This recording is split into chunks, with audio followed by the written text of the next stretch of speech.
അമിത്ഷാൻ്റെ ഓഫീസിൽ നിന്ന് സുരേഷ് ഗോപിക്ക് കിട്ടിയ നിർദ്ദേശം കൗണ്ടിങ്ങിൻ്റെ അകത്ത് തൃശ്ശൂരിൽ പോകണ്ട, ജയിച്ച് MP ആയതിനു ശേഷം തൊട്ടടുത്ത ദിവസം തൃശ്ശൂരിൽ ചെന്നാൽ മതി എന്നാണ്. അങ്ങനെയാണ് അദ്ദേഹത്തിൻ്റെ വരവ് നിങ്ങളൊക്കെ റിപ്പോർട്ട് ചെയ്താണ്. കൗണ്ടിങ് ബൂത്തിലെ വിഷയം നേരത്തെ തന്നെ ഇലക്ഷന് മുമ്പ് തന്നെ UDF ഇലക്ഷൻ കമ്മീഷന് പരാതി കൊടുത്താണ്.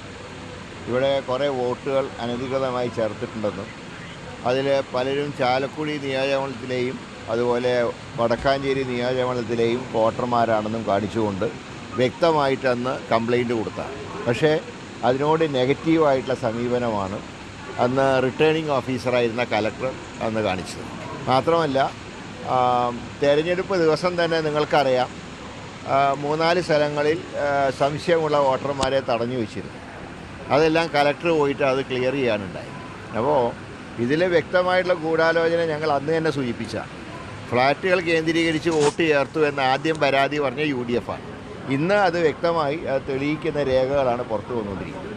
തൃശ്ശൂരിൽ യഥാർത്ഥത്തിൽ ജനവിധി അട്ടിമറിച്ച ഇപ്പോൾ നിങ്ങൾ തന്നെ നടത്തിയ സർവേകളിൽ ഒന്നുകിൽ UDF അല്ലെങ്കിൽ LDF ജയിക്കുന്നതാണ് പറഞ്ഞത്. ഒരിടത്തും BJP സ്ഥാനാർത്ഥിയുടെ വിജയം പ്രവചിച്ചിരുന്നില്ല. മാത്രമല്ല തെരഞ്ഞെടുപ്പ് റിസൾട്ട് വരുന്നതിൻ്റെ തലേ ദിവസം ഒരു സിനിമാ നിർമ്മാതാവ്, ഞാൻ പേര് പറയുന്നത് ശരിയല്ലാത്തതുകൊണ്ട് പറയുന്നില്ല, അദ്ദേഹം പറഞ്ഞത് അമിത്ഷാൻ്റെ ഓഫീസിൽ നിന്ന് സുരേഷ് ഗോപിക്ക് കിട്ടിയ നിർദ്ദേശം കൗണ്ടിങ്ങിൻ്റെ അകത്ത് തൃശ്ശൂരിൽ പോകണ്ട, ജയിച്ച് MP ആയതിനു ശേഷം തൊട്ടടുത്ത ദിവസം തൃശ്ശൂരിൽ ചെന്നാൽ മതി എന്നാണ്. അങ്ങനെയാണ് അദ്ദേഹത്തിൻ്റെ വരവ് നിങ്ങളൊക്കെ റിപ്പോർട്ട് ചെയ്താണ്. കൗണ്ടിങ് ദിവസം സ്ഥാനാർത്ഥി ഇവിടെ ഉണ്ടായിരുന്നില്ല. UDF സ്ഥാനാർത്ഥി LDF സ്ഥാനാർത്ഥിയും തൃശ്ശൂരുണ്ടായിരുന്നു. പക്ഷേ വിജയിച്ച സ്ഥാനാർത്ഥി അന്ന് ഇവിടെ ഇല്ല.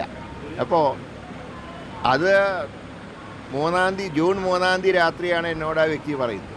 അത് തന്നെയാണ് 4-ാം തീയതി സംഭവിച്ചത്. അപ്പോൾ എന്തൊക്കെയോ ഒരുപാട് അട്ടിമറികൾ നടന്നിട്ടുണ്ട്. നരേന്ദ്രമോദിയുടെ 2024 ജനുവരി 3-ാം തീയതിയുള്ള സന്ദർശനം മുതൽ ഗൂഢാലോചന പൂർണ്ണതയിലെത്തി. അന്ന് ആരംഭിച്ച ഗൂഢാലോചനയാണ് ഇലക്ഷൻ റിസൾട്ടിൽ പ്രതിഫലിച്ചത്. മാത്രമല്ല ഇത്രയേറെ വിവാദങ്ങളുണ്ടായിട്ടും ഈ MP അവിടെ കാണാനില്ല. അദ്ദേഹത്തിനെ ഡൽഹിയിലും കണ്ടവരില്ല. ഇപ്പോൾ പാർലമെൻറ്റ് നടക്കുകയാണ്, അവിടെയും കണ്ടവരില്ല. എന്നാൽ ഞാൻ മനസ്സിലാക്കുന്നത് സിനിമ ഷൂട്ടിങ്ങിലാണ് അദ്ദേഹം എന്നാണ് ഞാൻ മനസ്സിലാക്കുന്നത്. അപ്പോൾ ഇന്നലെ MT രമേശ് പറഞ്ഞ തൃശ്ശൂരെ ജനങ്ങളെ അവമാനിക്കുന്നതാണ്. അവമാനിച്ച ഞങ്ങളല്ല, ജയിച്ച MP അവമാനിക്കുന്നു. ഇതുകൊണ്ട് ഇത് വ്യക്തമായിട്ടുള്ള ഒരു അന്വേഷണം നടത്തിയാൽ സത്യം പുറത്തു വരുന്നതാണ് പ്രതീക്ഷ.